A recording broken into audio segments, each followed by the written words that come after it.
This is the toughest job actually. हाँ, job working lady से होना, हाउस वाइफ होना सबसे ज्यादा कठिन है। जी हाँ, हमारे 24 आवर्स कहाँ चले जाते हैं हमको खुद को नहीं पता लगता। बिल्कुल सही है। ये है। निर्मल निर्मल जी को सुना रही हैं आप? भाई निर्मल जी, आपने तो पूरी कहानी खत्म कर दी। हम्म, कुछ पूछने बस के लिए, हम्म। गुंजाइश ही नहीं रखी हमारे लिए। अरे नहीं सर, इसमें बहुत सारी चीजें हैं जो मतलब सर, मैं ना सही बता रही हूँ। मैं ना जो मुंह में होता है वो मैं बोल देती हूँ। कि ये डिसीजन लेना भी अपने आप में इतना आसान नहीं होता है ना कि बेशक, मतलब आपके केस में तो ये भी था कि पहले से प्यार भी नहीं था। तो आप बताइए कि आप लोगों की जिंदगी को देख करके तो मुझे नहीं लगता कि कोई परेशानी है आप दोनों को किसी तरह की। सर मैं तो ये कहूंगी, ना मेरी जिंदगी कट रही है, ना मेरी जिंदगी को मैं झेल रही हूँ। मैं तो अपनी जिंदगी को फुल एंजॉय कर रही हूँ। रेडियो मधुबन सुनने वाले सभी श्रोता स्वीकार करें संदीप त्रिवेदी का प्यार भरा नमस्कार।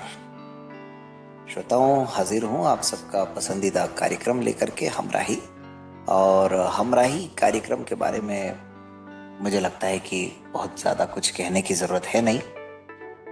बस फिलहाल कहने के लिए मेरे पास ये है कि इन दिनों लगातार कार्यक्रम हो रहे हैं और ये कहीं ना कहीं मुझे भी मोटिवेट करता है, मुझे भी अच्छा लगता है।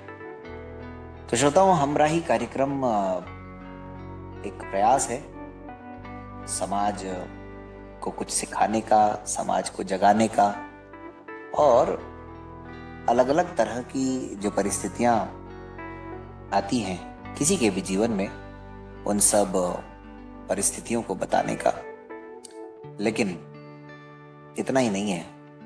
हमराही कार्यक्रम की खास बात यह है कि यहाँ पर जिन शादीशुदा लोगों से बात की जाती है उनमें से कोई ना कोई एक या दोनों दिव्यांग होते हैं।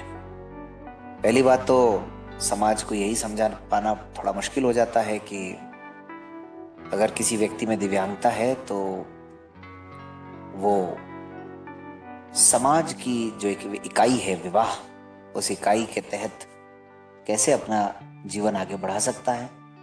और अगर ये समझ में किसी तरीके से समाज को आ भी जाए तो हर कोई इस विवाह को आसान बनाने के लिए प्रयास नहीं करता है। बस यही कोशिश हम कर रहे हैं कि आज इस एआई के युग में अगर किसी व्यक्ति में किसी तरह की थोड़ी बहुत भी शारीरिक अक्षमता अगर है, वो अपनी काबिलियत के दम पर किसी मुकाम पर पहुंचा है, तो ऐसे में विवाह के मामले में भी उसके हाथ किसी भी तरीके से खाली नहीं रहने चाहिए। खैर, लेकिन जहां कहते हैं कि जिंदगी है वहां समस्याएं हैं, और समस्याएं हैं तो फिर समाधान भी है। चलिए आज के हमराही कार्यक्रम में देखते हैं कौन सी समस्याएं हैं, कौन कौन से समाधान हैं, और सबसे इंपॉर्टेंट बात कि आज हमारे मेहमान कौन है। तो आज इस कार्यक्रम में मैं इनवाइट कर रहा हूं निर्मल जी और दीपा जी को। तो स्वागत है निर्मल जी और दीपा जी, आप दोनों का हमारे इस हमराही कार्यक्रम में।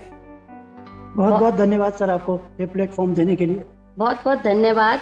और संदीप जी, आपका जितना शुक्रिया करें वो कम है कि आपने हमें ये प्लेटफॉर्म दिया कि हम अपनी बारे में कुछ बता सकें और अपने विषय में कुछ नई जानकारी दे सकें। Very grateful to you and thanks a lot. तो श्रोताओं, आपने सुना दीपा जी और निर्मल जी को। अभी तक आपकी तरह मुझे भी नहीं मालूम कि इनके साथ किस तरह की समस्याएं रही हैं, इन दोनों में से किसी एक के साथ है समस्या या दोनों के साथ है। लेकिन आज के इस कार्यक्रम में हम इन दोनों की जिंदगी को करीब से जानने का प्रयास करेंगे।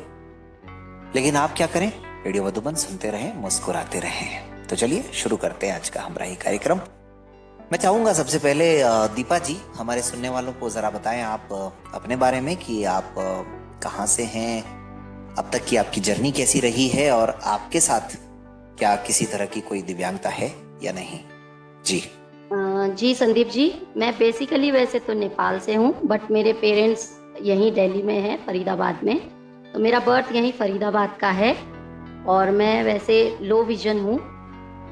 मेरी पढ़ाई ग्रेजुएशन की है मैंने गार्गी कॉलेज से। और जर्नी जहाँ तक रहे तो देखिए, बिना तकलीफ़ों के तो कोई जर्नी तो हो नहीं सकती, चाहे फिजिकली हो, मेंटली हो, कुछ भी हो। तो ये बिल्कुल। है बात। जी। तो आपको आंखों की समस्या है दीपा जी, आपने जैसा बताया, बाई बर्थ है ये या बाद में? जी संदीप जी, जब मेरा बर्थ हुआ था, आई वॉज टोटली ब्लाइंड। हम्म मेरे में वाइट ग्लूकोमा था। तो विदिन 8 to 9 मंथ्स में मेरी दोनों आंखों की सर्जरी हो गई थी और मैं एक तरह से नॉर्मल हो गई थी। 6/60 तक मुझे नजर आता था और मैं नॉर्मल स्कूल में पढ़ती थी वहीं।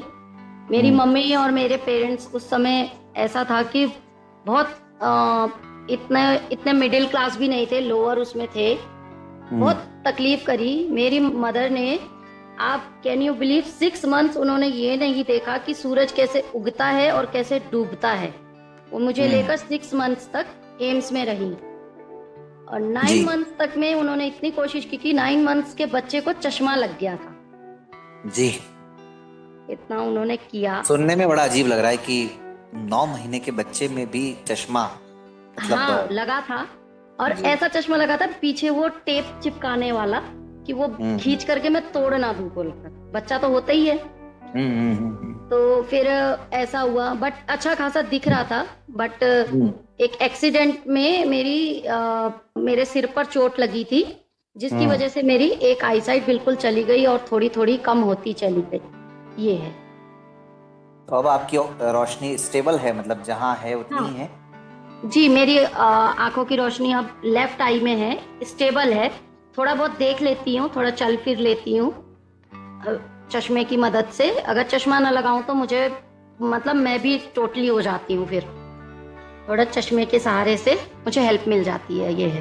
दीपा जी, परिवार में कौन कौन है आपके? मेरी मदर हैं, फादर हैं, मेरा एक बड़ा भाई था, वो नहीं रहे अब, और मैं हूँ। और मेरी एक भतीजी है, खुशी नाम है उसका, 15 इयर्स की है। बस हम लोग हैं।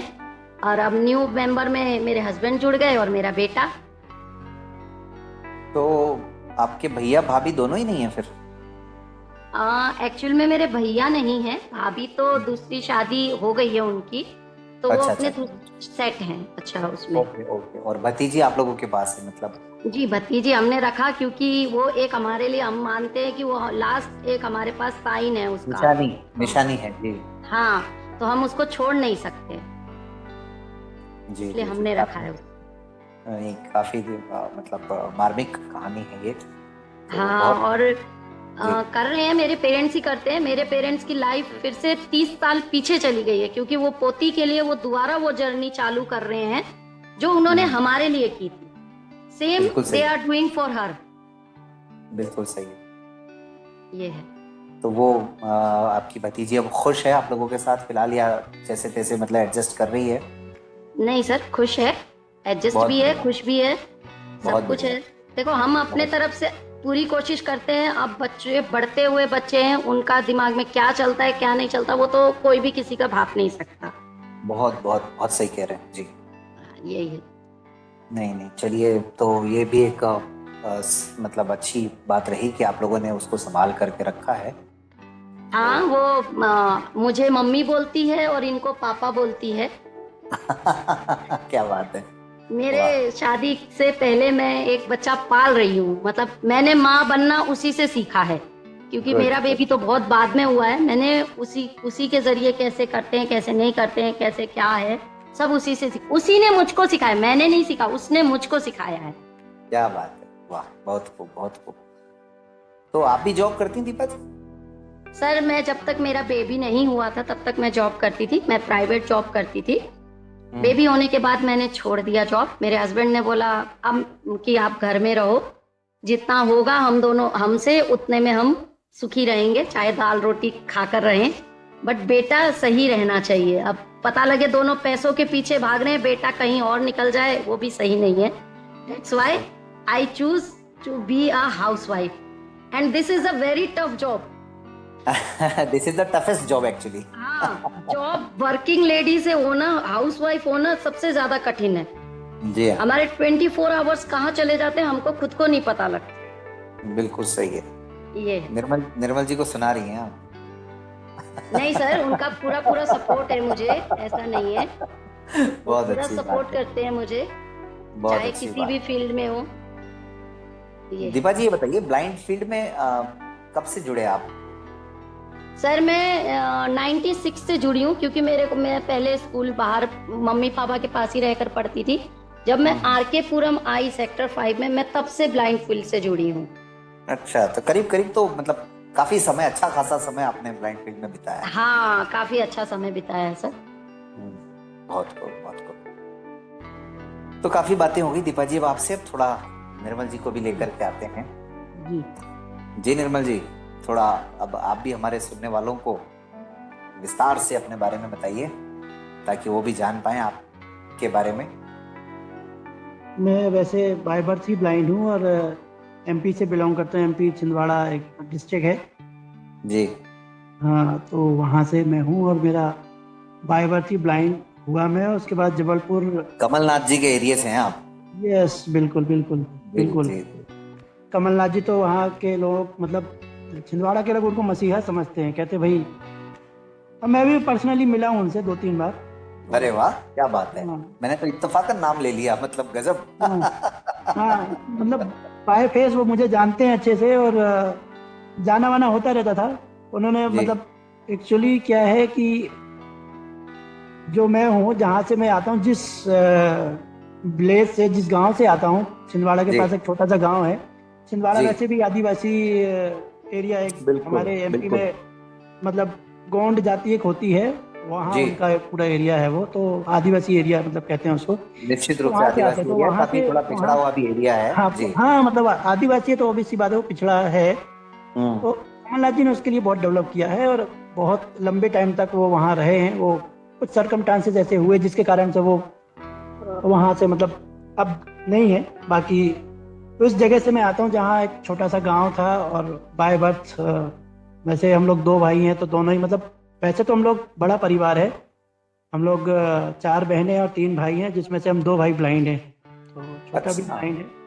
हम्म। जी तो जब मतलब वो जिस गांव में जब हम दोनों को ब्लाइंड देखा लोगों ने, तो मतलब लोगों की मानसिकता है कि भाई कैसे होगा, दोनों ही अंधे बच्चे हैं। मतलब गांव के लोग तो अपने हिसाब से, मतलब उनकी लैंग्वेज इस तरह की होती है। तो पिताजी को हम्म बोलते थे कि अरे तुमने तो अंधे बच्चे हैं दोनों, कैसे करेगा, ये है वो, मतलब टॉन्टिंग करना एक प्रकार से। तो वो सब सारी चीजें हुआ हम्म करती थी। तो हम्म एक कोई महान सज्जन थे हमारे गांव में, थोड़े पढ़े लिखे थे, तो उन्हें एक आइडिया दिया कि आप एक काम करिए कि आप इनको ब्लाइंड स्कूल में ले जाइए। जबलपुर में ब्लाइंड स्कूल है। हम्म। पिताजी ने हिम्मत बांधी कि भाई चलो ठीक है, पहले डॉक्यूमेंट्स रेडी कराए।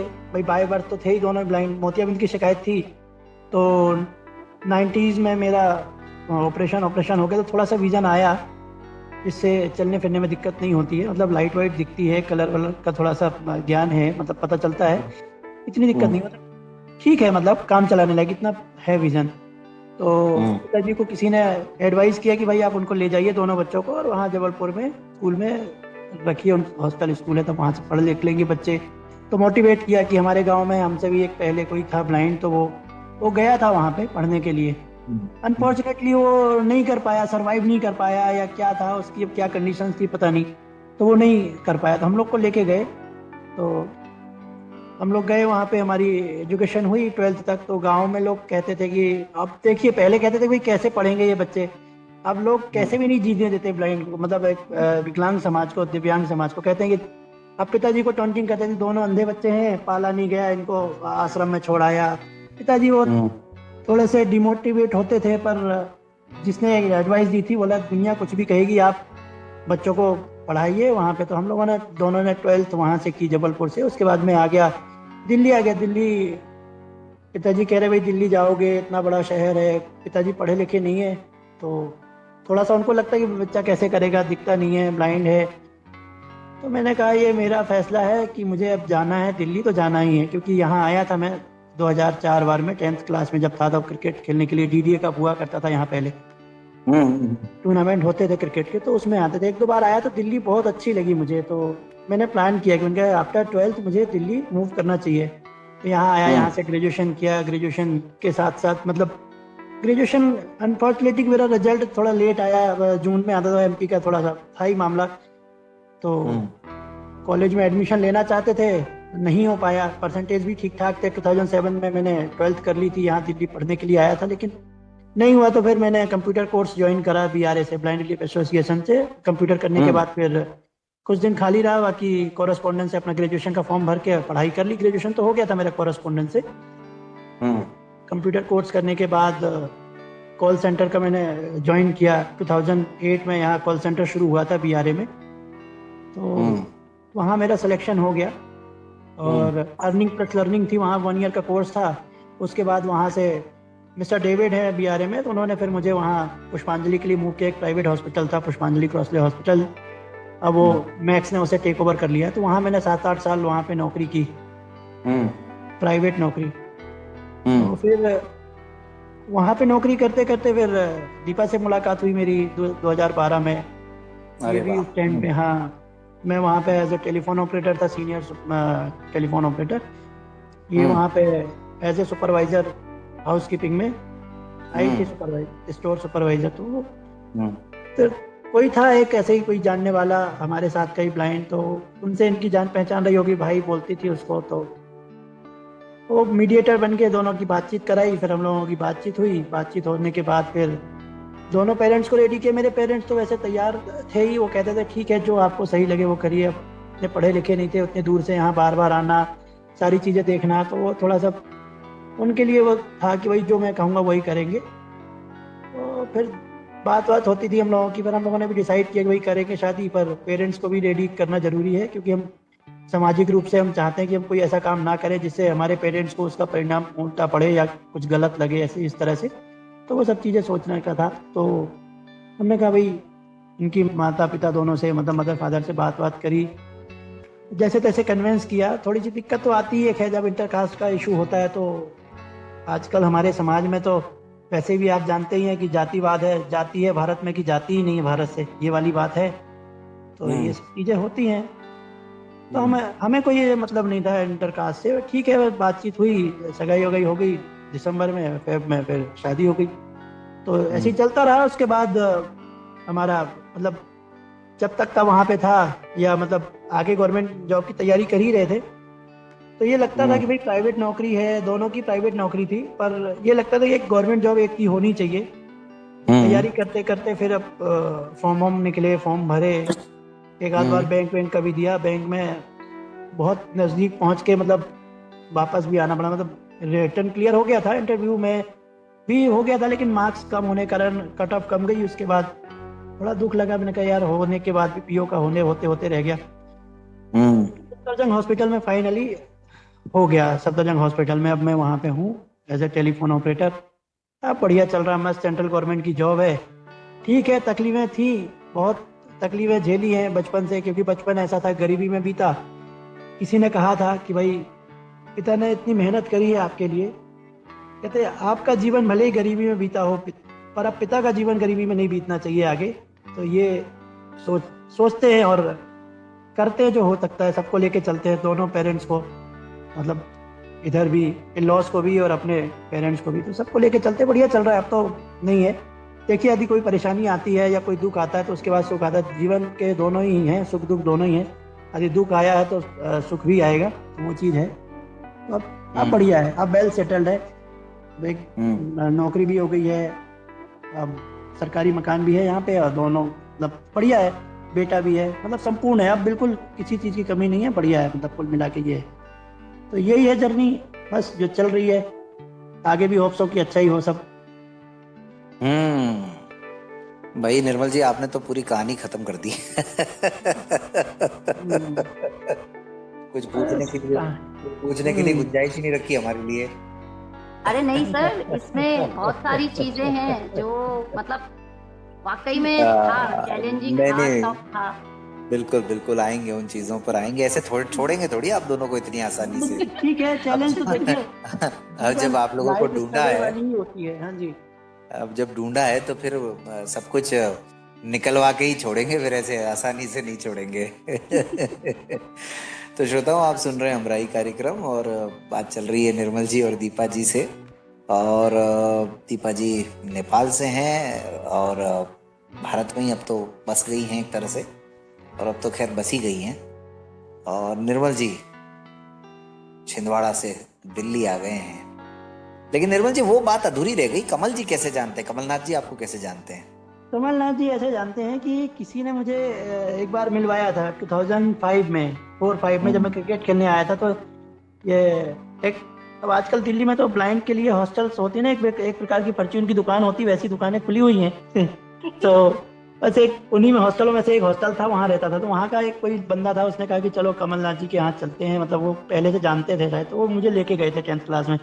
तो मैं उनसे मिला, तो ठीक है, 1-2 बार तो उनके पीएस से मिला, उन्होंने कहा साहब से मिलवाएंगे बाद में। तो फिर ग्रेजुएशन के टाइम पे थोड़ा सा, मतलब देखिए अब क्या है कि हर किसी की कहानी होती है।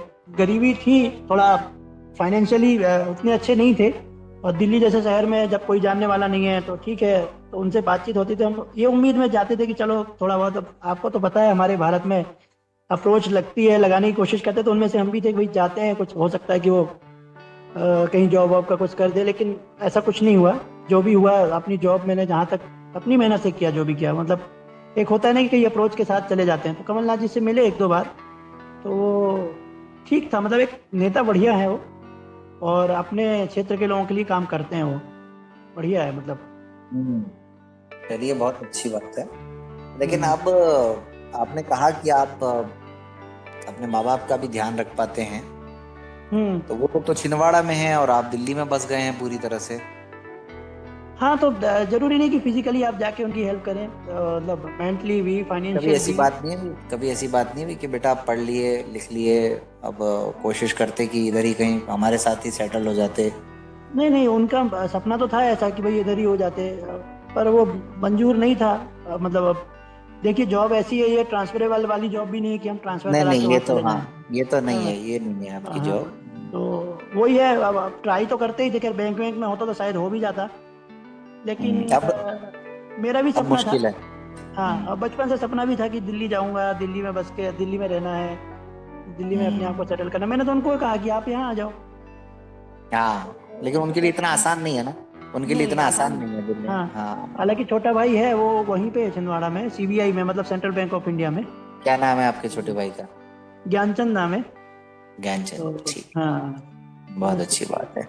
हाँ, तो खैर, मुझे खुशी है कि मुझे आपके छिंदवाड़ा भी जाने का अवसर मिला है, और मुझे हाँ। आपके जबलपुर ब्लाइंड स्कूल भी जाने का अवसर मिला है। अच्छा, तो वो ब्लाइंड तो खैर है ही, वो तो मेरी पात, एक, उधर हाँ, पाताल लोक और वो पाताल कोट और वो पतालकोट, सब। हाँ, छिंदवाड़ा में है हाँ पतालकोट जी जगह, एक तामिया जी। तहसील है, वहाँ से 30-40-50 किलोमीटर दूर है। तो पर्यटक के लिए लोग जाते हैं, पर्यटन स्थल अच्छा है, लोग जाते हैं वहाँ पे। और जबलपुर भी अच्छा है, वहाँ पे भेड़ा घाट है, अच्छा है, मतलब सही जगह है हमारा स्कूल। बिल्कुल। अच्छा, तो आप कब गए थे वहाँ पे जबलपुर, मतलब? अभी 2024 के अक्टूबर में ही। अच्छा, अच्छा, अच्छा, अच्छा, चलो कभी हुआ होगा किसी कारण से जाना। जी जी, नहीं कार्यक्रम में गए थे। खैर, चलिए ये विषय तो बिल्कुल, बिल्कुल, बिल्कुल। चलता रहेगा। हम्म। अ, तो दीपा जी, जी बताइए, पूछिए निर्मल संदीप जी। जी, निर्मल जी के साथ निर्मल जी ने तो बता दिया कि आपसे कैसे मिले। अब आप बताइए कि आप कैसे मिले दरअसल निर्मल जी से। सर, मैं ना सही बता रही हूँ, मैं ना जो मुंह में होता है वो मैं बोल देती हूँ। ऐसा ही होना चाहिए। हैं, तो इस वजह से शायद ये मुझे पहले, हम दोनों पसंद नहीं करते थे एक दूसरे को, टू बी वेरी फ्रैंक। पसंद जब करने हमारी की तो बात शादी, बात की है, मिले कैसे आपको ये बताओ आप। मिले ये थे कि मैं, इन्होंने बताया, एक मेरे नोन टू थे, वो इन्हीं के डिपार्टमेंट में काम करते थे, तो मैं उनसे मिलने गई थी। तो उनसे मिलने गई थी तो ये वहीं बैठे थे, तो इन्होंने फिर बात उनके कान में डाली कि आप इस लड़की से बात करो, मुझे शादी करनी है, ऐसे करके। देन आई सेड कि जब तक पेरेंट्स तैयार नहीं होंगे तब तक कुछ नहीं हो सकता। यहाँ पर आकर बात रुक गई थी। फिर मेरे भी एक रिलेटिव थे, मतलब मेरे पड़ोसी में एक भैया हैं, वो भी वहीं काम करते थे। तो मम्मी ने उनसे बोला, बहुत छानबीन करी, फिर बातचीत हुई। पर्सनली मेरी मम्मी अपनी फ्रेंड के साथ इनको मिलने गई, देखने कि लड़का कैसा है कैसा नहीं है, हम कैसे दें बोल करके गई थी बकायदा देखने। तो सबने बोला, और मम्मी बोलती थी इतना बड़ा परिवार है कैसे करेगी, अकेली रही है बहुत दिक्कत होगी। तो इन सब कहते थे कि इनको तो यहाँ रहना है वहाँ नहीं रहना है। कभी साल 1.5 साल में एक बार गए तो वहाँ देखो रिस्पॉन्सिबिलिटीज है तो निभानी पड़ेंगी, वो निभाया हमने। और बस ऐसे ही करते करते खूब सारे चैलेंजेस झेलते हुए पेरेंट्स को नहीं लग रहा था कि नहीं करेंगे। फिर जब ये मुझे घर में मम्मी पापा से पर्सनली घर में बात करने आए तो मम्मी पापा तब भी डाउट में थे कि कैसे दें। तो हमारे एक भैया हैं, लक्ष्मण भैया हैं मेरे, तो उन्होंने बोला कि जोड़ी अच्छी है कर दीजिए, क्योंकि पेरेंट्स को लगता है क्योंकि बेटा नहीं है सिर्फ एक बेटी है, ऐसे कैसे हम देते हैं, है ना। एक जेंट्स का होना जरूरी होता है। तो वो लक्ष्मण भैया हमारे मीडिएटर थे, उन्होंने बोला बहुत अच्छा वो ब्लाइंड थे या साइटेड थे? नहीं, वो साइटेड हैं, बढ़िया हैं, मेरे भैया हैं वो। ओके। बहुत अच्छे हैं, बहुत सपोर्ट करते हैं, आज भी सपोर्ट करते हैं हमको। वो मेरे रिलेटिव हैं मेरे। हाँ, आज भी शादी हो गई है और मैं डरती बहुत हूँ उनसे आज भी। उस टाइम तो डर और लगता था कि लड़का लेकर आई हूँ पता नहीं क्या बोलेंगे, पर उन्होंने ऐसा कुछ नहीं कहा पर आज भी डरती हूँ मैं उनसे। ये है, उन्होंने कहा तो एग्री हो गई मम्मी पापा कि चलो कर देते हैं बोलकर, तो हो गई। फिर ना हमें घूमने का टाइम मिला ना कुछ, हमारी ऐसी हुई। अक्टूबर में हम मिले, फिर हिंदू पंचांग के अनुसार बोले कार्तिक है, नहीं मिलना है मम्मी पापा को। और दिसंबर में हमारी सगाई हो गई, लेकिन सगाई ऐसी थी कि हमारी सगाई होनी है अगले दिन, हमें पता ही नहीं है कि हमारी सगाई होनी है। अच्छा। ऐसा था सब कुछ। फिर जल्दी जल्दी में अरेंज हुआ, बस हो गई सगाई। फिर फरवरी में शादी। हमने टाइम नहीं लिया कि हमें ज्यादा टाइम लेना है और रुक करके शादी करनी है। हमने बोला जब ये काम करना ही है तो कर लेते हैं, ये था। दोनों का विचार ऐसा ही था। तो निर्मल जी से पहले भी कोई आपके जीवन में आए? सर देखिए, शादी के लिए तो ये रिश्ता मेरा पहला ही रिश्ता था जिनसे मेरी शादी हो गई। अब इन्फेक्चुएशन बोले या अट्रैक्शन बोले, वैसे तो किसी ना किसी का कोई ना कोई रहता ही है। वो ठीक है, वो तो नहीं। वैसे मैं तो कि भाई किसी ने बताया हो कि भाई ये यहाँ पर बात कर सकते हैं। नहीं सर, ऐसा कुछ नहीं था, ऐसा कुछ भी नहीं था। शादी से पहले भी ऐसा किसी के साथ कोई वो नहीं था। लेकिन ये थे मेरे, मतलब गुड लक कहें क्या कहें कि पहला रिश्ता मेरे लिए आया और फिक्स हो गया, ये था। नहीं तो मेरे पेरेंट्स ने बहुत। क्या सवाल चल रहे थे शादी के टाइम पे दीपा जी, जब निर्मल जी से बातचीत चल रही थी? सर उस समय ना देखिए ऐसी मेरे भाई को खत्म हुए ना 1.5 साल जितना हुआ था, तो उस समय सिर्फ ये दिमाग में चलता था अगर मैं चली गई तो मेरे पेरेंट्स का क्या होगा, कैसे करेंगे। मतलब आधा टाइम तो टेंशन में इसी में गुजर जाता था। और आज भी कितनी चीजें हम सोचते हैं कि कैसे होगा कैसे नहीं होगा, आधी चीजें ऐसी चली जाती। मेरा वो टाइम ऐसा क्रूशियल टाइम था कि मुझे एंजॉय करने का टाइम भी नहीं मिला, क्योंकि मेरी जॉब है, जॉब करनी है, फाइनेंशियली अपने आप को स्टेबल करना है, पेरेंट्स के ऊपर ज्यादा बर्डन नहीं डालना है। ये सब सोच में मतलब बहुत कुछ हो जाता है सर। इतना एंजॉय नहीं किया, बस शादी होनी है, हो गई, ये था। नहीं एंजॉय तो नहीं किया दीपा जी, लेकिन क्या होता है कि ये डिसीजन लेना भी अपने आप में इतना आसान नहीं होता है ना। कि बेशक मतलब आपके केस में तो ये भी था कि पहले से प्यार भी नहीं था, आपको तो किसी ने बताई प्रोफाइल, आपका इनसे परिचय हुआ, आपने देखा, तो एक ही होता है कि नहीं फिर करनी है तो कर लेते हैं, या फिर कि लगा आपको कुछ आपने भी जानने समझने की कोशिश की? अरेंज मैरिज जैसे कह सकते हैं, तरह से हमारी अरेंज मैरिज ही मानी है ना। अरेंज मैरिज ही है हमारी। लेकिन फिर आज लेकिन लोगों को देखकर ऐसा लगता है कहीं तुम्हारी लव मैरिज तो नहीं है। हमें देखकर ऐसा कहते हैं, हम कह देते हैं भाई ठीक है, आपको लगता है तो चलो हमारी अंडरस्टैंडिंग है। जिसको जो मानना है मानो, उसमें क्या दिक्कत है। हाँ ऐसा है। ऐसा कुछ मन में चला नहीं, एक तरह से था जो होगा अब आगे देखा जाएगा, चाहे पॉजिटिव हो चाहे नेगेटिव हो। दो चीजों के अलावा तो कुछ नहीं हो सकता ना। या तो पॉजिटिव होगा या तो नेगेटिव होगा, जो होगा देखा जाएगा। जब इतना कुछ झेला है ये भी झेल जाएगा। अरे गॉड ग्रेस, अब तक ऐसा कुछ नहीं हुआ है। मैं फिर जो दरअसल ये झेलना कहना पड़े। चाहता हूँ दीपा जी, मैं दरअसल ये कहना चाहता हूँ कि हम लोग जब सोसाइटी में बातें कई बार ऐसी होती हैं या सुनते हैं, आजकल खासकर ये देखने में आता है कि जैसे एक लड़की जिसको जो खुद लो विजन है, तो कई बार उसके मन में ये रहता है कि हो सकता है मेरी तो साइटेड से भी शादी हो सकती है, मुझे साइटेड भी मिल सकता है। तो इस लिहाज से मैं दरअसल ये समझना चाह रहा हूँ कि आपके लिए क्या इन चीज़ों के प्रश्न नहीं कभी दिमाग में रहे या नहीं नहीं रहे? सर, मैंने शुरू से ये सोचा था कि मैं शादी तो अपने फील्ड के ही इंसान से करूंगी। ये तो मैंने नक्की कर रखा था शुरू से ही। मेरे पेरेंट्स को पीछे- चाहिए था कि इसके पीछे कोई खास वजह? सर, मैंने ना अधिकतर लोगों को देखा है कि हम्म, बहुत टफ होता है सरवाइव करना। आप एक बार के लिए तो सेटल कर लेते हैं, पर चीजें ना आगे जब लॉन्ग टर्म में जाती है ना, तब हमें पता चलता है कि क्या क्या चैलेंजेस हैं। बहुत टफ हो जाता है। अब हम किसी साइटेड के साथ रहते तो हमें कुछ नजर नहीं आता, हम उनको कहते कि हमें ये बता दो। अगर वो कई बार गुस्से में कुछ कहते, अरे तुझे इतना नहीं दिख रहा, तो वो चीज ना एक मतलब ये एक शॉर्ट एग्जांपल है। मतलब ऐसे बहुत सारी चीजें हैं सर, बच्चे को लेकर, आगे बच्चे होंगे, बहुत दिक्कत होगी, बहुत होता है सर साइटेड के साथ, क्योंकि उनकी जो एक्सपेक्टेशंस है वो अलग होती हैं, और हम उन एक्सपेक्टेशन पर देखिए चाहे कुछ भी हो, कई जगहों पर हम खरे तो नहीं उतर पाते, ये होता है। इसलिए मैंने ये सोचा था कि मैं शुरू से ही अपने ही फील्ड के बंद से शादी करूंगी।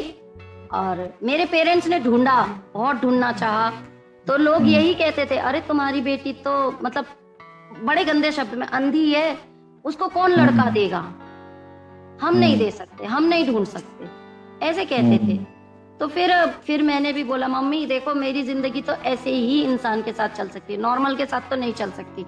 कल को मान लो हमने नॉर्मल देखा, वो पी पा कर मार रहा है या कुछ गाली गलौज कर, वो भी अच्छा नहीं है ना। तो इसीलिए बेटर है हम अपने ही फील्ड से शादी करें, अपने ही फील्ड में रहें, तो लोगों से कनेक्टिविटी भी बनी रहेगी। दूसरों से करते तो हमारी कनेक्टिविटी तो टूट जाती सर। सही बात। तो आप लोगों की शादी दिल्ली में हुई या उधर छिंदवाड़ा में हुई? हमारे वादों में सर, वादों में, गाजियाबाद से फरीदाबाद, मतलब वादों में रही हमारी शादी। मेरी बताई थी गाजियाबाद से फरीदाबाद। अच्छा, निर्मल जी गाजियाबाद से आए, मतलब गाजे बाजे के साथ। हाँ। कई लोगों की शादी भी वादों में होती है, हमारी शादी वादों में हुई थी। तो कभी छिंदवाड़ा जाना हुआ दीपा जी? जी हुआ है, शादी के तुरंत बाद गए थे हम, हमारा रिसेप्शन वहीं पर हुआ था। लोगों को लग रहा था कि ये कैसे लड़की, लोगों को सच में ऐसा लग रहा था कि ये लड़की को भगा कर लाया है। अच्छा। ऐसे मतलब सोचते थे ऐसा। तो मेरे मम्मी पापा ने मेरे चाचा के साथ भेजा था कि ऐसा कुछ ना हो, और मतलब अच्छा रिसेप्शन था। मेरे ससुर ने ये दिखाया कि हम बकायदा शादी करके लाए हैं और अच्छी लड़की लाए हैं।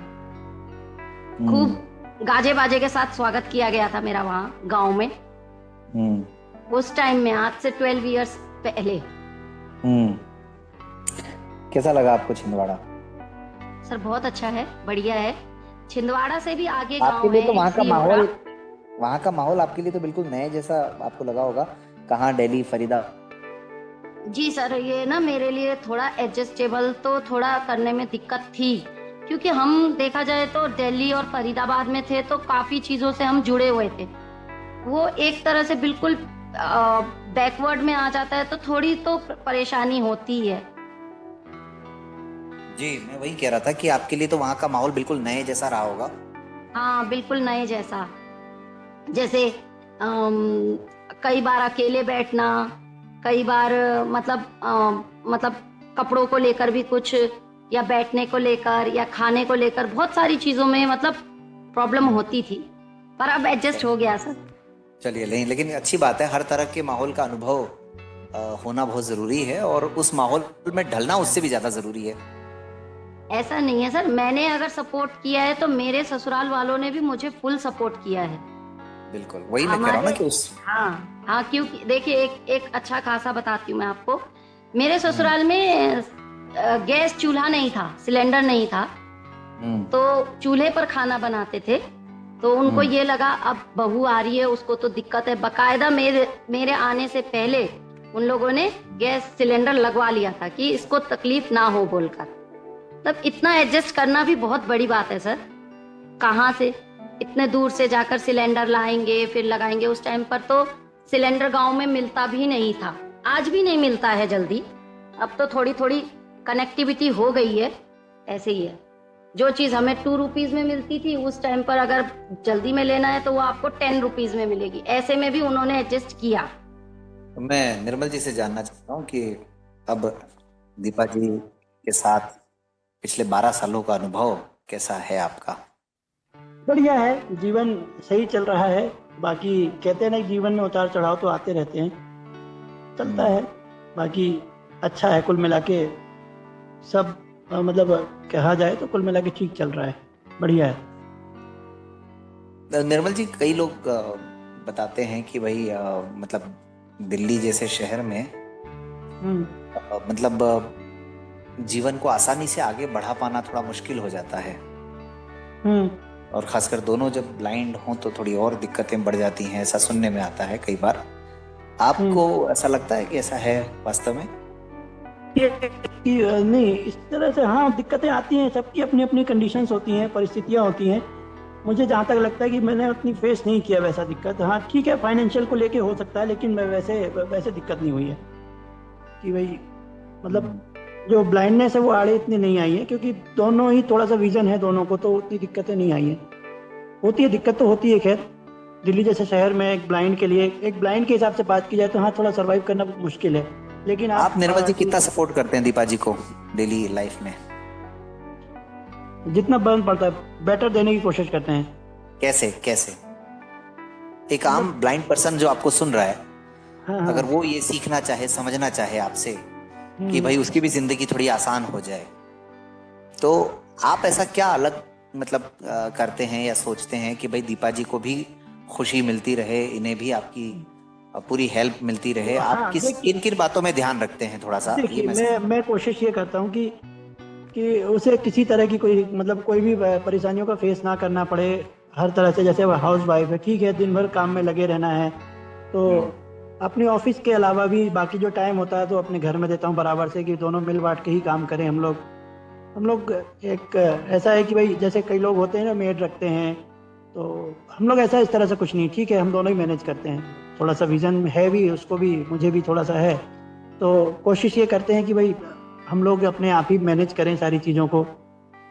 घर का जितना काम मेरे से बन पड़ता है या जितने बेस्ट देने की कोशिश करते तो सब हर काम में हाथ बटाना जहाँ तक मैं कर सकता हूँ तो करते हैं। और वो इस चीज़ के लिए खुश भी रहती कि हाँ नहीं ठीक है, बढ़िया है कि भाई सपोर्ट मिलता है, हस्बैंड का सपोर्ट मिलना चाहिए उसको, तो बराबर सपोर्ट मिलता है।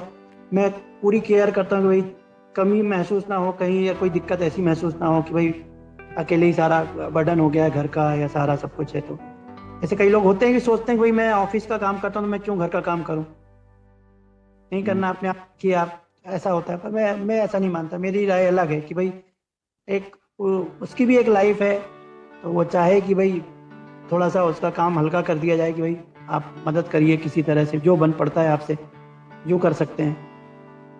छिंदवाड़ा कितने टाइम में जाना होता है निर्मल जी? हाँ लगभग 6 महीने में चले जाते हैं। अच्छा। हाँ क्योंकि कभी ऐसा होता नहीं है, जैसे अब ऑफिस हमारी इमरजेंसी सर्विसेज है, ड्यूटी जो होती है मेरी, अब तो शिफ्टिंग ड्यूटी होती है तो छुट्टी का भी थोड़ा इशू रहता ही है। कई बार स्टाफ की शॉर्टेज होती है तो जाना नहीं हो पाता है, तो यही रहता है। अभी लास्ट टाइम हम 24 में गए थे, बाकी वहाँ से पेरेंट्स आ जाते हैं कभी, जैसे भी होता है, तो कभी वो आ जाते हैं कभी हम चले जाते हैं। अच्छा, एक आपने बताया था इंटरकास्ट को लेकर के थोड़ा एक मसला रहा आपकी शादी में, तो वो फिर कैसे आपने टैकल किया, वो कैसे दूर किया, मतलब समझाने में? मैंने हैंडल करने की कोशिश की लोगों को। हालांकि अपनी तो ये मान्यता रहती है आमतौर पर कि हमारी तो मतलब जाति, हमारी दिव्यांगता ही हमारी जाति है एक तरह से, है ना? बिल्कुल बिल्कुल। तो आपने फिर मतलब आपकी तरफ से शायद ज्यादा दिक्कत रही होगी, मैं ऐसा समझ रहा हूँ। तो फिर कैसे आपने घर वालों को कन्विंस किया, कैसे समझाया? घर के लोगों को कहा भाई कि देखिए हमें हैंडल करना है, जाति वाति कुछ नहीं होती है, हमारी मतलब ब्लाइंड समाज ही एक अपनी जाति है। तो ये सोच के हमने कहा भाई अब हमें हमें हैंडल करना है अपने आप ही, ये था। तो उनको कहा हमने कि भाई देखिए भी होगा आप हैंडल करेंगे, जाति का अधिक करना है तो फिर आप अपना देखिए। मैंने एक बार कहा भी था कि आप देख सकते हैं, देख लीजिए, एजुकेटेड होनी चाहिए यदि आप अपने अपनी जाति में करना चाहती हैं तो। बाकी दिक्कतें आई थी, पेरेंट्स के जो हमारे और भी लोग हैं घर में, ताऊ लोग, चाचा लोग, वो सब अगेंस्ट थे। तो हमने कहा ठीक है, आपको जो मानना है जो करना है करिए, हमने तो जो करना था कर लिया, और हमको रहना तो यहाँ है नहीं है, कभी कभार आना जाना है, ठीक है आएंगे जाएंगे। अब ये था तो उनको हैंडल कर लिया। सबसे बड़ी बात है कि मेरे अपने पेरेंट्स तैयार थे इन चीज़ों के लिए। जब पेरेंट्स तैयार है, वह दुनिया से क्या डरना, ठीक है जिसको जो मानना है वो मानिए, हम क्या करें, ये होता। तो पेरेंट्स का बहुत सपोर्ट था। बिल्कुल। आपने बताया आप लोगों का अब एक बेटा है ना? जी सर, एक बेटा है 6 ईयर हमारा। कितना बड़ा है? अब वो 16 अगस्त को 6 इयर्स पूरे हो जाएंगे उसके। अरे वाह, क्या बात है, मतलब बड़े हाँ, बर्थडे आ रहा है। क्या नाम है उनका? जी, उसका नाम स्वरांश है। स्वरांश। हाँ जी, वाह, बहुत खूब, बहुत खूब, बहुत अच्छी बात स्वरांश है। नाम है उसका। फर्स्ट क्लास में पढ़ता है सर। बहुत खूब, बहुत खूब। ये बताइए कि मतलब गाहे बगाहे ये चर्चा सुनने को मिली जाती है मुझे तो, कम से कम कहीं ना कहीं से, कि दो दृष्टिबाधित लोग जब जीवन बिताते हैं शादी करने के बाद, तो कुछ लोग कहते हैं वो जिंदगी जी नहीं रहे होते हैं, वो जिंदगी काट रहे होते हैं। कुछ लोग कहते हैं जिंदगी बहुत मुश्किल हो जाती है। कुछ लोग कहते हैं वो बताना नहीं चाहते हैं। मैं आपके माध्यम से ये समझना चाह रहा हूँ कि वो लोग गलत हैं या सही हैं, क्योंकि ऐसा तो नहीं हो सकता ना कि दो लोग अगर पूरी जिंदगी भर साथ रहने का अगर निर्णय ले चुके हैं, चाहे वो भले ही दिव्यांग ही क्यों ना हो, चाहे दृष्टिबाधित ही क्यों ना हो, तो तकलीफों में वो अपना जीवन जी रहे होंगे, ऐसा मतलब मुश्किल लगता है मुझे। तो आप बताइए कि आप लोगों की जिंदगी को देख करके तो मुझे नहीं लगता कि कोई परेशानी है आप दोनों को किसी तरह की। सर, मैं तो ये कहूंगी, ना मेरी जिंदगी कट रही है, ना मेरी जिंदगी को मैं झेल रही हूँ। मैं तो अपनी जिंदगी को फुल एंजॉय कर रही हूँ। मैं और दरअसल मैरिड लाइफ आपके माध्यम हाँ, से सभी दृष्टिबाधित साथियों के लिए ये समझना चाह रहा हूँ चीजें। मैं बताती हूँ ना क्यों होता है सर। सर, जी। ये इसलिए होता है, आपके अंदर समझ, आप अपने पार्टनर को कितना समझ रहे हैं, कितना विश्वास कर रहे हैं, और उसकी उम्मीदों पर आप कितना खरा उतर रहे हैं, या उसकी कमियों को आप कितना एक्सेप्ट कर रहे हैं, उस पर निर्भर करता है। हम दोनों ने क्या किया, अपनी कमियों को एक दूसरे के ऊपर थोपा नहीं है, हमने एक्सेप्ट किया। हमने कोशिश की कि जो हमारे अंदर कमी है उसको आप दूर करो, जो आपके अंदर कमी है उसको मैं दूर करूंगी। पर उसके लिए हम एक दूसरे को कभी टोन नहीं करेंगे कि तुम ऐसा करते हो, ये करते हो, वो करते हो। और जो हमारी उम्मीदें हैं उस पे तो वो मेरे से ज्यादा खरे उतरते हैं, बहुत बढ़िया से, है ना। अंडरस्टैंडिंग भी अच्छी है। मेरे बोलने से पहले जो मेरी बात को समझ जाए तो उसके साथ तो जिंदगी बहुत अच्छी कटेगी। समझ और विश्वास और प्रेम सबसे बड़ी चीज है एक रिश्ते को चलाने के लिए, मेरे अनुसार से। खासकर लोग ये बताते हैं दीपा जी कि फाइनेंशियल दिक्कतें बहुत आती है, मतलब फाइनेंशियली स्ट्रांग होना बहुत जरूरी है अगर दो सेम, मतलब दोनों लोग अगर दिव्यांग हों तो। ऐसा है क्या? सर देखिए, आज के जो दौड़ती भागती जिंदगी है उसमें तो हाँ, फाइनेंशियली स्ट्रांग होना बहुत जरूरी है। लेकिन हम दोनों का मानना ये है कि अगर, जैसे मैंने पहले भी कहा, कि सुखी से अपनी दाल रोटी भी चल जाए तो वो भी बहुत बढ़िया है। हमें 56 भोग पकवान नहीं चाहिए। हमें एक कहते हैं ना कि जो हमें रूखा सूखा रखे हम उसमें भी रह लेंगे।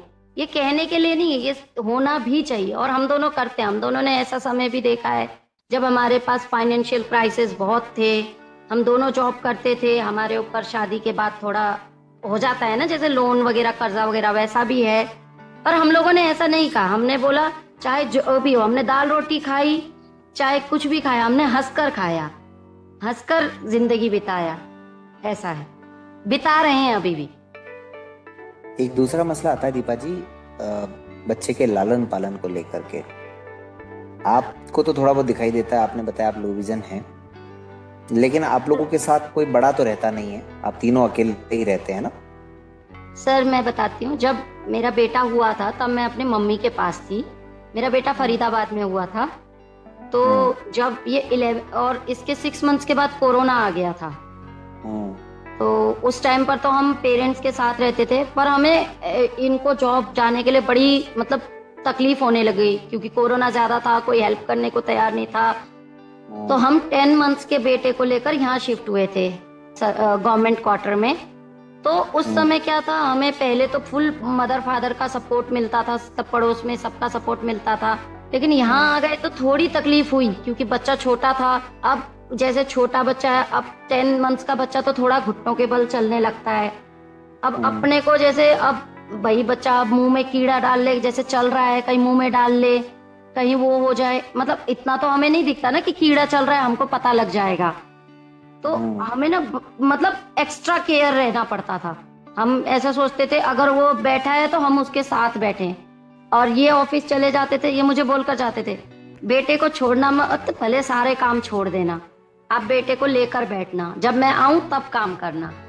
ऐसे करके हम लोगों ने फिर जब ये आते थे तब हम काम करते थे, या जब वो सो जाता था तब काम करते थे। ऐसे करके हम लोगों ने किया जैसे तैसे मैनेज, फुल एक दूसरे के सपोर्ट के साथ। पेरेंटिंग को लेकर के आप भी मानती हैं कि कुछ दिक्कतें आती हैं? सर दिक्कतें तो आती हैं। अब देखिए मेरी साइट है, लेकिन कई बार ऐसा होता है जैसे ML है, जब दवाई खिलानी है तो आज भी हमें ML कई बार पता नहीं लगता, हमें 5 ml देना है तो हमें एग्जैक्ट 5 तो पता नहीं लगता, हम 5 से थोड़ा ज्यादा दे देते हैं। तो हम डॉक्टर से जाकर पूछते हैं सर हमें तो नजर नहीं आता, हम क्या करें? तो वो बोलते थे कोई बात नहीं, थोड़ा सा ज्यादा हो जाए उससे कोई दिक्कत नहीं है, पर आप दो।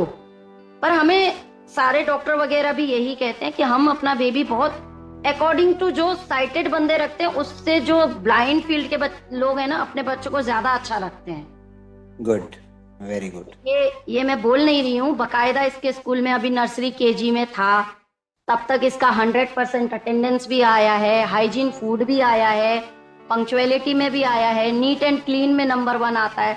तो सर ये तो हम कह नहीं रहे ना, बकायदा जो स्कूल से आता है वही सामने नजर आएगा। बच्चे की राइटिंग वगैरह इन दिनों में बहुत इम्पोर्टेंट होती है कि उसकी राइटिंग कैसी है, तो क्या आप देख लेती हैं? आपने कोई ट्यूटर रखा है या फिर आपने ठीक है वो अच्छा स्कूल के ट्यूटर रखा है? मैंने ट्यूटर रखा है, घर में आकर पढ़ाती है वो, क्योंकि मैं थोड़ा बहुत तो देख लेती हूँ पर इतना नहीं देख पाती। स्पेशली मुझे प्रॉब्लम कब आती है, जैसे ड्राइंग करना है, उसको क्राफ्टिंग का काम करना है, तो उसमें तो हम बिल्कुल मतलब नहीं है, हमें नहीं आता है, तो किसी न किसी चीज के लिए तो हमको डिपेंड होना ही पड़ता है। अब बच्चों के किताबों में राइटिंग एकदम छोटी छोटी हो गई है, जो वो फॉन्ट साइज होता है वो छोटा हो गया है, तो उसकी वजह से भी हमको परेशानी आती है, तो इसलिए हमको ट्यूटर रखना पड़ा। इसी साल से मैंने ट्यूटर रखा है, KG तक तो मैंने कोई ट्यूटर नहीं रखा था, अपने आप कराती थी, चाहे जैसे हो मैनेज करती थी। रीडिंग उसको मैं अभी भी अपने आप पास बैठ करके मैं बोलती हूँ पढ़ो, मैं आपको बताऊंगी कि क्या क्या कैसे कैसे है। कुल मिला के बात यह है कि समस्याएं तो होंगी भी, आएंगी भी, लेकिन उनका समाधान खुद ही ढूंढना होता है, खुद ही ढूंढना होगा। क्योंकि सर किसी के ऊपर हम डिपेंड रहेंगे ना, हमारा मानना है किसी के ऊपर अगर हम डिपेंड रहेंगे तो हम एक दिन कोई हमारा कर देगा, 2 दिन कर देगा, 3 दिन कर देगा, आगे तो बंदा यही बोलेगा कि इनकी तो आदत हो गई है, तो ऐसा काम करना ही क्यों, डिपेंड रहना ही क्यों। इसीलिए अपना ही है ना, अपना जैसा हो वैसे करें। जीवन है तो स्ट्रगल तो होना ही है, मतलब समस्याएं तो आएंगी, पर उनको निपटना कैसे, उनको हैंडल करना है वो हमें देखना पड़ेगा, ये वाली बात होती है। और कई बार ऐसा होता है जब हमें नहीं समझ में आता, कुछ नहीं हमसे नहीं हो पाता, तो मेरे पेरेंट्स हैं, हम उनको फोन कर देते हैं, हमें ऐसी ऐसी दिक्कत हो रही है, तो मेरे पेरेंट्स आ जाते हैं। जैसे अगर मैंने आज फोन कर दिया है तो वो पॉसिबल हो तो आज ही आ जाएंगे, नहीं तो कल आ जाएंगे, नहीं तो कोई ना कोई उपाय हमको मतलब दे देते हैं। बहुत बड़ा सपोर्ट रहता है बैकबोन की तरह, क्योंकि दोनों पेरेंट्स का सपोर्ट है, थोड़ा दूर है मेरे इन-लॉज, पर सपोर्ट है, मेरे पेरेंट्स का भी है, तो बस यही ऐसे ही चल रही है लाइफ सर। एक दूसरी बात ये भी है कि व्यवहार आपका कैसा है। यदि आपका अच्छा व्यवहार है तो पड़ोसी भी आपका हेल्प करने को तैयार होते हैं। कहते हैं ना कि हम सब कुछ बदल सकते हैं, पड़ोसी नहीं बदल सकते, तो वो वाली बात होती है। तो होता है सबका सब। आप पे डिपेंड करता है कि आपका व्यवहार कैसा है। अच्छा व्यवहार है तो आपका पड़ोस भी सब सपोर्ट करते हैं। तो कभी ऐसी बात होती है तो आते हैं, पड़ोसी सपोर्ट करते हैं, और जहाँ हमारी जरूरत पड़ती है सपोर्ट करने की तो हम भी जाते हैं। भले ब्लाइंड है, लेकिन मैं चाहता हूँ कि भाई लोगों को ये चाहिए कि भाई हम कुछ कर सकते हैं, किसी के लिए थोड़ा सा भी काम आ सकते हैं तो करना चाहिए। किसी की मतलब हेल्पफुल नेचर होना चाहिए। आप किसी की मदद करेंगे कभी बुरे समय में तो आपकी भी कोई मदद करने को तैयार होगा। तो ये चीज़ होनी चाहिए। बिल्कुल ठीक कहा, बिल्कुल ठीक कहा आपने। ये बात तो है, आप अच्छे हैं तो जग अच्छा है। सर एक एक बात है ना कि ये जो वाणी है ना, जी इस वाणी में विष भी है और अमृत भी है, पर ये आप पर निर्भर करता है कि आप परोसते क्या हैं। बिल्कुल ये है। बिल्कुल ठीक कहा। तो आप जहाँ स्पेशल स्कूल में पढ़ी दीपा जी, जी वहाँ का जो माहौल था वो आपके लिए कितना हेल्पफुल रहा आज आप जो जिंदगी आप जी रही हैं उसमें? सर मैं ना शुरू से ही बहुत ज्यादा एक्टिव रहने वाली, ज्यादा जहाँ मुझे लगता था कि मेरे को होना चाहिए वहाँ मैं होती थी, चाहे वो किचन में हो, चाहे वो पढ़ाई में हो, चाहे वो कहीं पर भी हो। तो मैं ऐसा सोचती हूँ कि मैं जहाँ मेरी ज़रूरत हो वहाँ मुझे रहना चाहिए। और मुझे देखिए 12th तक मैंने वहीं से पढ़ाई की है, तो हमें ज्ञान तो वहीं से ही मिला है। लाइफ को कैसे जीना है, कैसे कैसे आगे बढ़ना है, हमने सारे जो डेली रोज के काम थे वो हॉस्टल में ही रहकर सीखे हैं। चाहे वो कपड़े धोना हो या कुछ भी काम हो, वो हमने वहीं से ही सीखे हैं। बाकी आगे 2006 में जब वहां से निकले तो शालिनी मैम के पास गए। आधे पंख जो थे उन्होंने पूरे बना दिए और हमको उड़ा दिया। हम आज तक उड़ रहे हैं और अपने लाइफ में सेटल हैं। वो थोड़ा सा मैं जानना चाह रहा हूँ कि शालिनी मैम के यहाँ आपका अनुभव कैसा रहा, और खासकर किसी ब्लाइंड लड़की के लिए इस तरह का माहौल मिलना कितना जरूरी है? सर जब आज से 19 इयर्स पहले की बात है, ये पता है ना, तो उस आज जितना टेक्नोलॉजी आगे है, जितनी आपकी एआई ये चल रहा है, जितनी आज दौड़ भाग है, उतना पहले नहीं था, कम था। कंपटीशन भी थोड़ा कम था, तो चैलेंजेस भी उस टाइम पर बहुत ज्यादा थे। तो उस टाइम पर जब मैं वहां गई तो जब मैंने वहां ज्वाइन किया तो मैंने सब कुछ जीरो से सीखा था, क्योंकि मैं ना बाहर कभी पेरेंट्स ने छोड़ा नहीं था। अब कॉलेज जाना है, ट्रेवल करना आता नहीं है, अब अकेले रहना है, खाना बनाना नहीं आता, तो बड़ी दिक्कत होती थी। तो हमने वहां से ट्रेनिंग ली, तो बकायदा हमें ट्रेनिंग दी गई होम साइंस की, कंप्यूटर की, इंग्लिश की और मोबिलिटी की। और पहली बार जब मेरे को अब घर जाना है, मैंने बोला मम्मी को बुलाना है, मैम ने बोला नहीं मम्मी को नहीं बुलाना है, आपको अकेले जाना है, नहीं तो आप कल से कॉलेज कैसे करोगे। तो हम डर रहे थे। और बकायदा शालिनी मैम ने बोला नहीं, पेरेंट्स को तो मैं बुलाने ही नहीं दूंगी, आप चाहे जैसे जाओ। वो टाइम है और आज का टाइम है। मैं तो मानती हूँ कि मुझे बाहर निकालने में और बाहर की लाइफ को एंजॉय करने में जो मेरे को सपोर्ट किया वो शालिनी मैम ने ही किया। क्योंकि हम आरके पुरम में थे, कभी बाहर निकले नहीं। 12th तक मम्मी पापा के साथ ही आते जाते रहे, सबको देखते थे अकेले आ रहे हैं जा रहे हैं। हम बोलते थे मम्मी हमको छोड़ दो ना अकेले, बोलते थे नहीं। वो एक डर था उनके अंदर कि मैं बच्चे को कैसे छोड़ूं अकेले। वो ऐसा होता है, हर पेरेंट्स के साथ होता है। तो बकायदा फिर उसके बाद जब कॉलेज गई तो मेरी मम्मी कह रही नहीं मैं नहीं जाने दूंगी, मैं जाऊंगी। तो वो पहले दिन मेरे साथ गई और जब तक मैं कॉलेज खत्म नहीं करा वो बाहर बैठी रही सीढ़ियों में कि मेरी बेटी अब आएगी और मैं उसको लेकर घर जाऊंगी। ऐसा टाइम भी आया। बिल्कुल। तो कुल मिलाकर के इस तरह के माहौल का, यानी स्पेशल जो संस्थाएं हैं उनका होना बहुत जरूरी है। बहुत जरूरी है। हाँ, आज के टाइम पे बहुत जरूरी है, क्योंकि हम कुछ भी ना खुद भी सीख लें, पर कुछ चीजें ऐसी होती है जिसके लिए गाइडेंस होना बहुत जरूरी है। तो श्रोताओं, आप लोगों ने सुना आज का हमारा ही कार्यक्रम, और अब लगभग कार्यक्रम के अंत की ओर हैं हम। दीपा जी और निर्मल जी के साथ काफी बातें हो गई, काफी नई चीजें भी आज जानने समझने की कोशिश की हम लोगों ने। और हर कार्यक्रम में कहानी लगभग एक जैसी होती है, लेकिन बातें फिर भी हम कोशिश करते हैं कि कुछ अलग तरह की करें, कुछ जरूरी बातें निकल करके आए हर किसी कार्यक्रम से, और हर कार्यक्रम कुछ न कुछ सिखा करके जाए। तो उम्मीद करते हैं कि दीपा जी और निर्मल जी को भी अच्छा लगा होगा आज का अपना अनुभव, जो कुछ वो कहना चाह रहे थे उन्हें कहने का पूरा मौका मिला आज, ऐसा हम उम्मीद कर सकते हैं। तो बिल्कुल। जी जी जी, तो अब कार्यक्रम के अंत में हम ये चाहेंगे कि भाई वैसे तो अच्छी अच्छी बातें हुई काफी सारी, लेकिन फिर भी आप लोग हमारे सुनने वालों को क्या मैसेज देना चाहते हैं? मैं चाहूंगा पहले निर्मल जी अपनी बात कहें कि वो जितने भी साथी उन्हें सुन रहे हैं उनको क्या संदेश देना चाहते हैं। देखिए, यही है कि भाई ब्लाइंड का जीवन वैसे तो चैलेंजेस, बहुत ज़्यादा चैलेंजेस हैं, लेकिन अब ये आजकल एआई का ज़माना है, टेक्नोलॉजी है, तो इसका हम लोग अच्छे से प्रयोग कर सकते हैं और अपने जीवन को अच्छे तरीके से कर सकते हैं आगे, पढ़ाई लिखाई करके, और अपने समाज में अपना नाम रोशन करें। क्योंकि समाज तो ऐसा है कि हमें एक तरफ कहता तो है कि हम साथ लेके चलते हैं, और कई लोग इस तरह की दम भरते भी हैं कि हम मतलब विकलांग को समाज लेके, लेकिन जब भी कोई हमसे मिलता है तो हमारे व्यक्तित्व से नहीं मिलता, हमारी विकलांगता से मिलता है। तो मैं कहना चाहूँगा कि समाज से कि जो इसे सुने या समझने की कोशिश करते हैं हम लोगों को, तो हमारी विकलांगता से नहीं, हमारे व्यक्तित्व से मिले, ये है।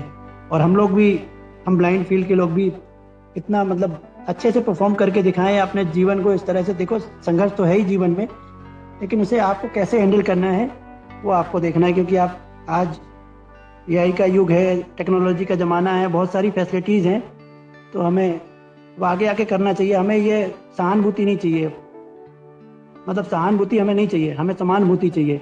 We don't want sympathy. तो ये बिल्कुल। चीज़ है। बहुत अच्छी बात। तो श्रोताओं, निर्मल जी का कहना है कि हमें सहानुभूति नहीं समानुभूति चाहिए। तो उम्मीद है आप लोग भी इन बातों को समझेंगे, और जो लोग सुन रहे हैं इस कार्यक्रम को वो भी अपने अपने जीवन में ऐसा ही कुछ कर गुजरने का प्रयास करेंगे। और अब चलते चलते हम दीपा जी से भी चाहेंगे कि वो भी अपना मैसेज हमारे श्रोताओं तक पहुंचाएं। जी दीपा जी। जी संदीप जी, मैं ये कहना चाहूँगी, जैसा कि निर्मल जी ने कहा कि वाकई में चैलेंजेस तो हैं हमारी लाइफ में, हमें एक्सेप्ट करना चाहिए, और लोगों से हमें सहानुभूति नहीं समानुभूति चाहिए। और सबसे बड़ी बात, हमें ना, दूसरे लोग तो एक्सेप्ट कर लेते हैं, सब लोग एक्सेप्ट करते हैं, पर कहीं ना कहीं हम जहाँ मात खा जाते वो है अपने ही रिलेटिव्स से। वही हमें सबसे ज़्यादा मतलब डीमोटिवेट करते हैं कि तुम कुछ नहीं कर पाओगे। तो मैं यही मैसेज देना चाहूँगी कि जितने भी हमारे रिश्तेदार हैं, जितने भी हमारे क्लोज हुए हैं, वो हमारे को समझें, हमारे चैलेंजेस को समझें कि हम ऐसा कर सकते हैं। और आप हमारे ऊपर ऐसा विश्वास रखेंगे तो हम बाकायदा उसको कर सकते हैं, करने की पूरी कोशिश करेंगे। तो हम सबसे पहला जो आगे बढ़ने का होता है वो अपने घर से और अपने रिश्तेदारों से ही होता है। तो जहाँ रिश्तेदार हमें पीछे खींचेंगे तो वहाँ इंसान कहीं ना कहीं एक बार लड़खड़ा जाता है। तो मैं यही कहना चाहूंगी कि सब एक दूसरे को सपोर्ट करें, एक दूसरे का सहारा बने और एक दूसरे को समझें। एक दूसरे को समझें, बहुत जरूरी है ये। तो श्रोताओं, ये था आज का हमारा हमराही कार्यक्रम दीपा जी और निर्मल जी के साथ। तो निर्मल जी और दीपा जी, बहुत बहुत धन्यवाद आज हमें यानी रेडियो मधुबन को समय देने के लिए और इतनी अच्छी अच्छी बातें बताने के लिए। उम्मीद करते हैं आप लोगों का जीवन यूं ही खुशियों से भरा हुआ हो और हमेशा आप लोग यूं ही हंसते मुस्कुराते गुनगुनाते अपनी जिंदगी को आगे बढ़ाते रहें। जी बिल्कुल, बहुत बहुत धन्यवाद संदीप जी आपका, दिया है हमें, और इसके लिए आप बहुत बहुत आपका आभार। बहुत अच्छा लगा आपके साथ बात करके। मैं अंत में 2 लाइन कहना चाहूंगी कि सफर तो है बहुत मुश्किल, सफर तो है बहुत मुश्किल, हंसकर चलते जाना है, साथ हो अगर अच्छे साथी का तो जीवन को सिर्फ मुस्कुराना है। आगे बढ़ो और बढ़ते चलो, प्यार से जीवन को थामे चलो, रुकना ना कहीं झुकना ना कहीं, एक दूसरे के साथ बढ़ते चलो। वाह वाह, एक दूसरे के साथ बढ़ते चलो। तो श्रोताओं, आप अपनी प्रतिक्रियाएं दीजिएगा 9414151415 पर। रेडियो मधुबन सुनते रहो, मुस्कुराते रहो, और हमराही कार्यक्रम हम यूं ही लाते रहेंगे। आपकी भी कहानी में कुछ खास बात है, आप दोनों में से भी अगर कोई दिव्यांग है तो फिर हमराही कार्यक्रम बस आपके लिए ही तो है। इंतजार रहेगा आप लोगों का। आप हमें संपर्क कर सकते हैं ऊपर दिए गए नंबरों पर, या फिर जिस भी प्लेटफॉर्म पर आप इस कार्यक्रम को सुन रहे हैं वहां भी आप संपर्क कर सकते हैं। तो मिलते हैं अगले रविवार फिर किसी और हमराही के साथ। अब मुझे यानी आपके दोस्त संदीप को अनुमति दीजिए। नमस्कार।